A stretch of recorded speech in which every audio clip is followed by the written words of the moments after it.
Déjà? Allez, encore un peu. C'est tellement agréable.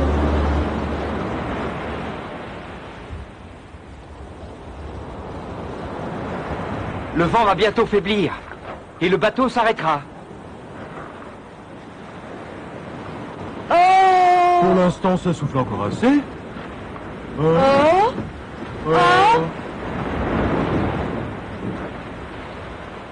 Oh zut, c'est déjà trop tard. Zut alors, il n'y a plus de vent. Moi, je croyais que le vent ne cessait jamais de souffler en mer. Ah non, le soir on appelle ça le calme plat. Le calme plat?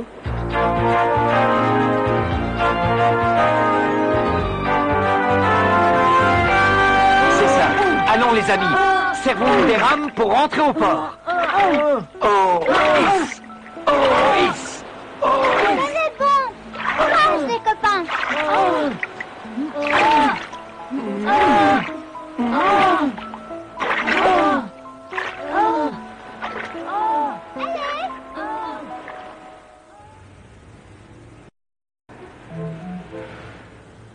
Oh là là, j'ai plein de courbatures, je te raconte pas. Oui, c'était vraiment épuisant.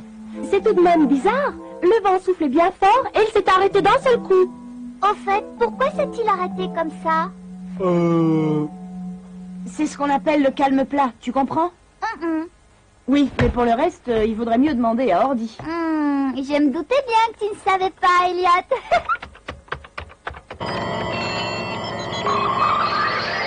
Ça va, les amis?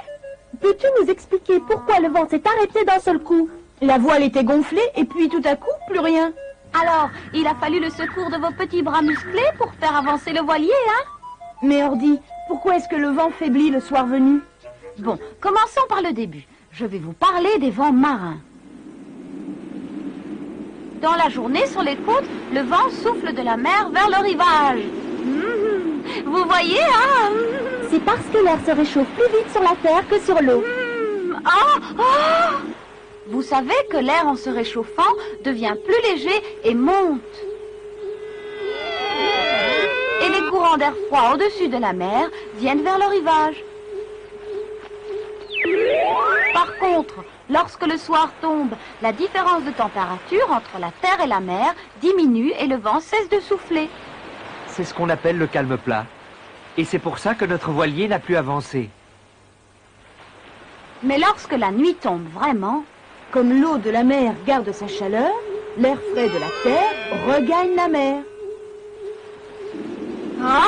c'est ça, et ce n'est plus un vent de mer, mais un vent de terre.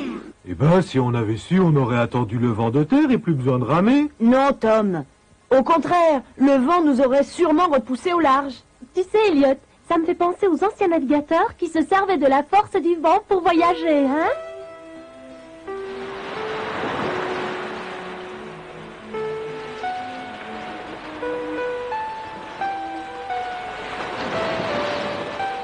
Les voyages. Ben, ça me donne envie de refaire de la voile. Oh, moi aussi. C'est tellement beau un bateau qui font les vagues sur l'étendue bleue. Et si on recontactait Patrick, il voudra peut-être bien nous emmener sur son bateau et nous apprendre à naviguer, hein? Bonne idée. Tu viens?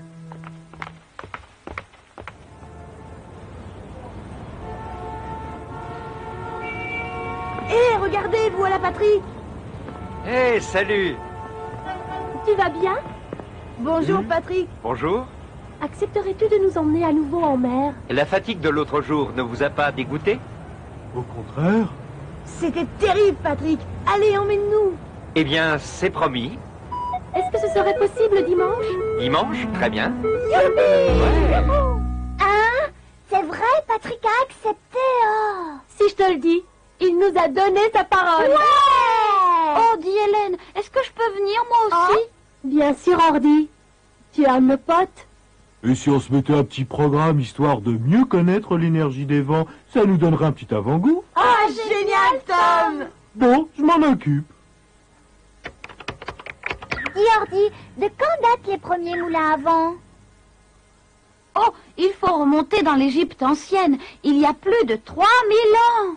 Ah bon, ils sont si vieux que ça? Regarde, voici un moulin à vent égyptien datant de cette époque. Et celui-ci date du XIIe siècle. On en exploitait dans la région méditerranéenne. On dirait les voiles de notre bateau. On les règle de la même façon, plus ou moins tendues selon le vent. Et ceux-là, ce sont des moulins hollandais, n'est-ce pas? En effet, mais comment as-tu deviné? C'est facile, c'est en voyant les champs de tulipes. Bonne déduction. C'est au XVIe siècle qu'ils furent mis au point et peu à peu ils révolutionnèrent la vie quotidienne. Mais allons les voir de près. Tiens, que se passe-t-il? Oh! Oh, le vent s'est affaibli. Il faut que je m'en occupe.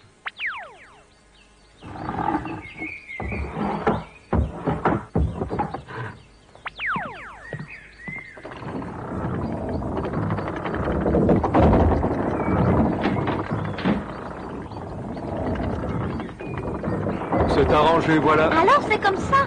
Dès que le vent commence à faiblir, vous réglez les ailes de votre moulin comme vous venez si bien de le faire.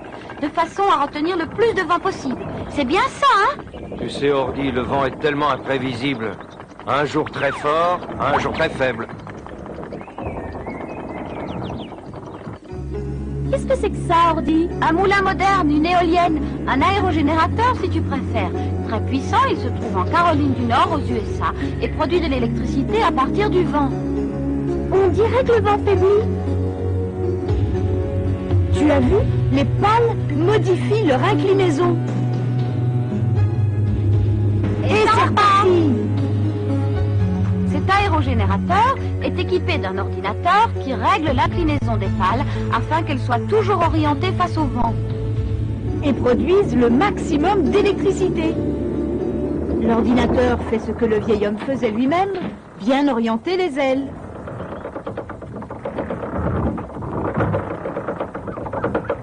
Hein? Pourquoi tous les engrenages ne tournent-ils pas en même temps, monsieur? Il n'est pas nécessaire de les faire fonctionner tous en même temps. Si je comprends bien, vous actionnez un engrenage ou l'autre selon la force du vent. Hein? Attendez, j'ai encore des tas de trucs à vous demander, moi.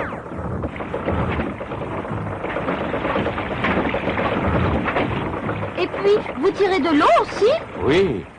En Hollande, les terres sont en dessous du niveau de la mer. Et nous devons les assécher. Nos moulins servent donc non seulement à moudre le blé, mais aussi à pomper l'eau. Oh, le moulin a l'air de ralentir. Oh, il s'est arrêté. Le vent a certainement changé de direction. Hein?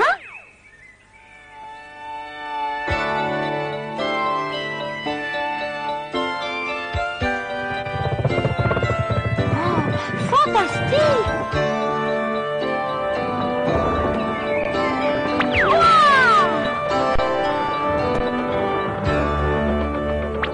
La partie supérieure du moulin a pivoté pour faire face au vent. C'est ingénieux, hein? Ça, vous pouvez le dire. Je ne savais pas que les moulins à vent avaient une telle utilité. Tu le savais, toi? Oh, je m'en doutais. Et moi qui croyais que c'était juste pour faire joli au milieu des tulipes. Mais moi aussi, Comme quoi, plus on est grand, plus on est bête. Les hommes de l'époque avaient trouvé la solution au changement de direction du vent. Et comme ces vieux moulins, les pales des aérogénérateurs doivent pouvoir s'adapter à la vitesse et à la direction du vent pour toujours lui faire face et capter le maximum d'énergie. Ah! Ce modèle-ci est équipé de 2 pales de 60 mètres de long et on le voit à 8 km à la ronde. La turbine qui est placée au sommet peut produire jusqu'à 2 mégawatts d'électricité. Et tout ça grâce à la force du vent et un peu d'ingéniosité. Oh, c'est fantastique de voir que le vent produit de l'électricité. Je ne sais pas si vous avez remarqué, on parle rarement de l'énergie éolienne. C'est pourtant une énergie inépuisable et présente dans le monde entier. Divers modèles ont été construits en France, en Angleterre et aux États-Unis. On expérimente le groupement de nombreux aérogénérateurs. Ça m'a l'air d'être une énergie pleine d'avenir. Et puis l'énergie éolienne est non polluante, n'est-ce pas? Oui, et complètement gratuite. C'est vrai. Et depuis que vous faites de la voile, vous avez appris des tas de choses, vous voyez? Et quand je pense qu'on recommence dimanche, je suis pleine d'impatience. Moi, je demanderai à Patrick de m'expliquer le mouvement des vents. Oui, moi aussi. Et je deviendrai un grand marin. Au fait, j'y pense. Dimanche, ce sera mon baptême de mer. Ça doit être drôlement difficile de manœuvrer en pleine mer. Je dresserai la grande bleue en douceur. Oh là là, si c'est Elliot qui tient la main, on est sûr de chavirer. Ça, c'est vrai. Ça y est, vous recommencez à plaisanter entre vous et je suis encore sur la touche. Je suis pourtant si mignonne, non?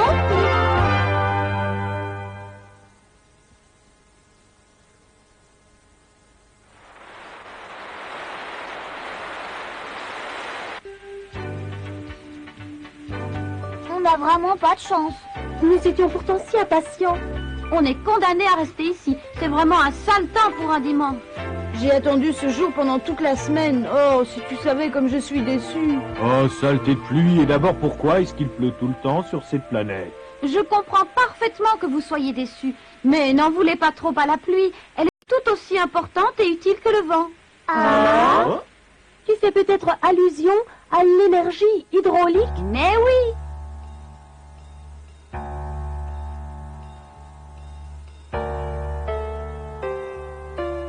Sous l'action de la chaleur du soleil, l'eau s'évapore et commence un long voyage entre la mer, le ciel, la terre, les rivières, jusqu'au retour à la mer. L'eau évaporée s'élève dans l'atmosphère. En refroidissant, cette vapeur se condense et forme des nuages que les vents vont faire voyager.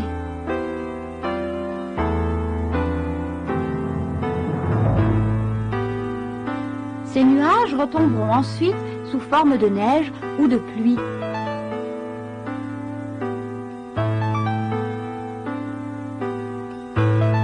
Ces eaux viendront gonfler les rivières et finalement retourneront dans la mer. C'est ce qu'on appelle le cycle de l'eau.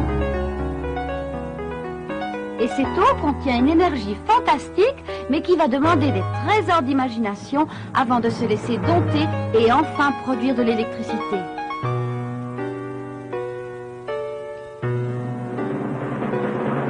Vous avez déjà vu des moulins à eau sur les rivières, non?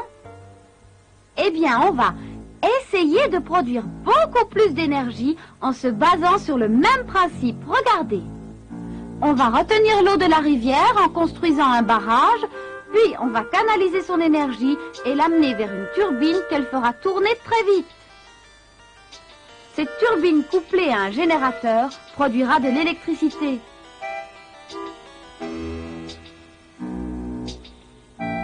Regardez, c'est un barrage que l'on construit dans la montagne. La neige fond, il pleut, les torrents entraînent l'eau vers le piège que l'homme a imaginé. Un barrage capable de contenir l'eau en formant un lac artificiel. Pour avoir une hauteur de chute encore plus importante que celle du barrage lui-même, on va construire l'usine hydroélectrique tout en bas dans la vallée. L'eau du barrage sera amenée par des canalisations creusées dans la montagne. Elle descendra ensuite à toute vitesse et avec toutes ses forces cette pente vertigineuse, pour finalement aller frapper les pales d'une turbine qui tournera très vite. Cette turbine actionnera un turbogénérateur produisant de l'électricité en très grande quantité.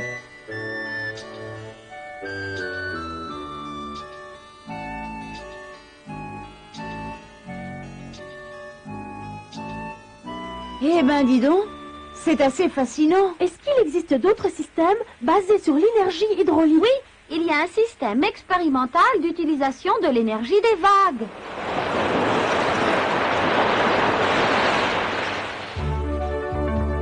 Allons voir l'usine marémotrice de la Rance, en Bretagne, qui utilise l'énergie du flux et du reflux de la mer. Le flux, le reflux?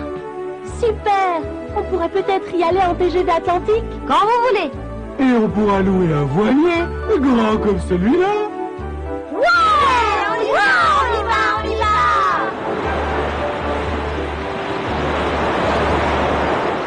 Waouh!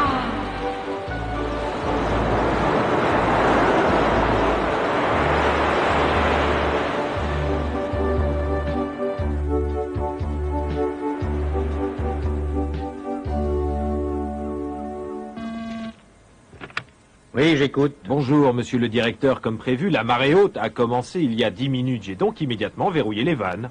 Très bien, merci. Hello, oui?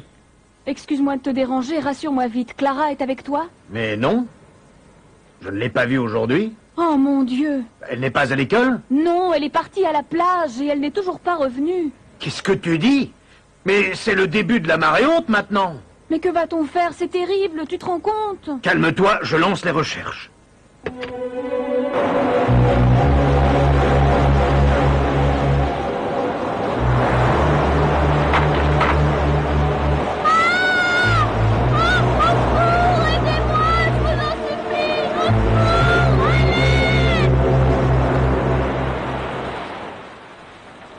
Ça y est, on approche de la côte.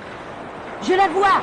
Ça y est, on est arrivé. Ouais! Tu es bien sûr que c'est là? D'ici peu de temps, on atteindra l'embouchure de la Rance. Dis, Elliot, est-ce que d'ici tu peux déjà voir la centrale marémotrice?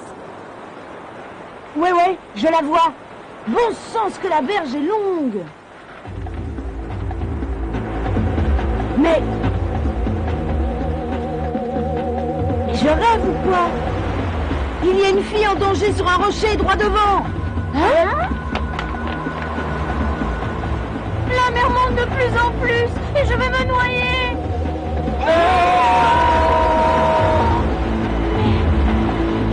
Au secours, aidez-moi! Je suis là, aidez-moi, Shrek! Ils vont me sauver! Par ici, attention! Bien, fillette. Vous savez, sans retraite, je me serais noyée. Mais qu'est-ce que tu fabriquais au milieu de l'eau, hein?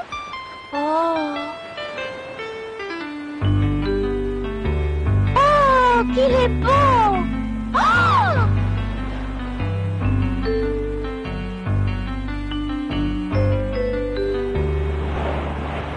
Quoi? La mer peut encercler aussi vite que ça?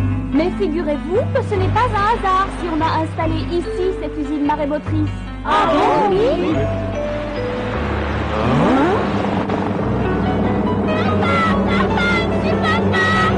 Sauvez! Ma fille est vivante!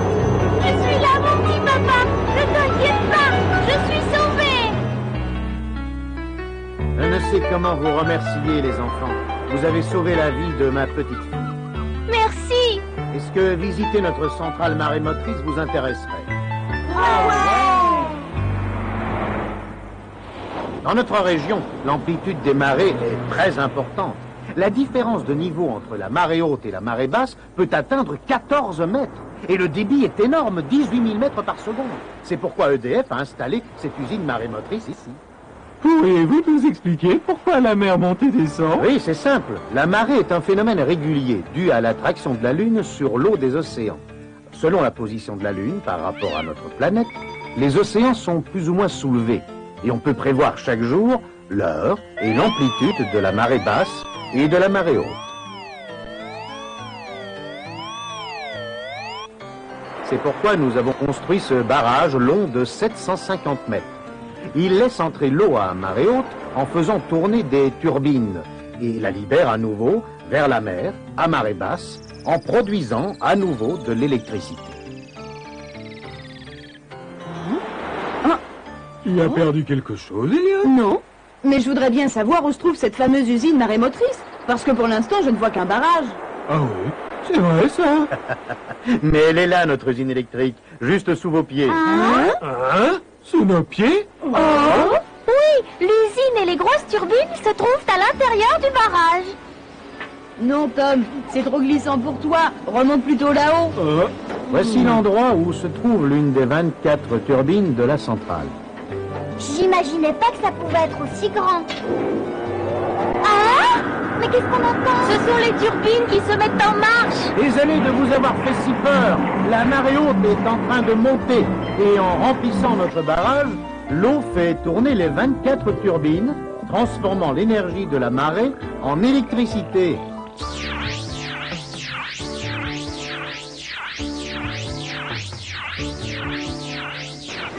Mais les turbines se sont arrêtées. Quand les deux niveaux d'eau sont les mêmes, elles s'arrêtent, bien sûr. Mais quand la marée redescend, on ouvre les vannes. Et toute l'eau emprisonnée par le barrage retourne vers la mer, en passant à nouveau par les turbines. Waouh! On peut donc produire de l'électricité à marée haute. Oui, c'est ça. De plus, l'énergie marémotrice est non polluante, ce qui est très positif. Fantastique! Excusez-moi. J'écoute. Ah, attends un instant, j'allume mon écran. Bonjour, je tenais absolument à vous remercier.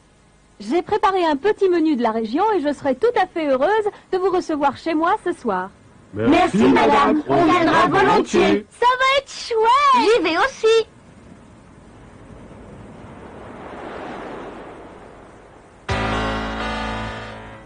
La mère de Clara est vraiment un fin cordon bleu. Ça fait longtemps que je n'avais pas aussi bien mangé. Oh, regardez ça, le soleil se lève. Vous voyez, ça valait le coup de se lever à 5 heures du mat.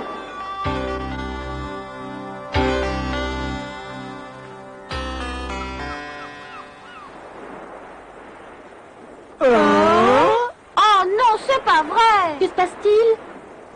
Eh bien, vous connaissiez le calme plat du soir, voici celui du matin. Hein? T'aurais pu nous prévenir. C'est pas juste, hein? Encore un petit effort.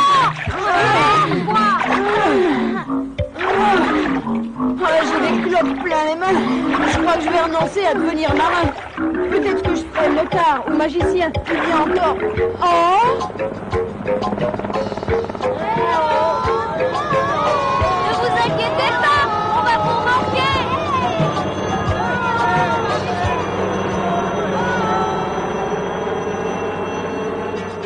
Non, je ferais plutôt pilote d'hélicoptère. Oh oui, c'est bien pilote. Pas besoin de ramer.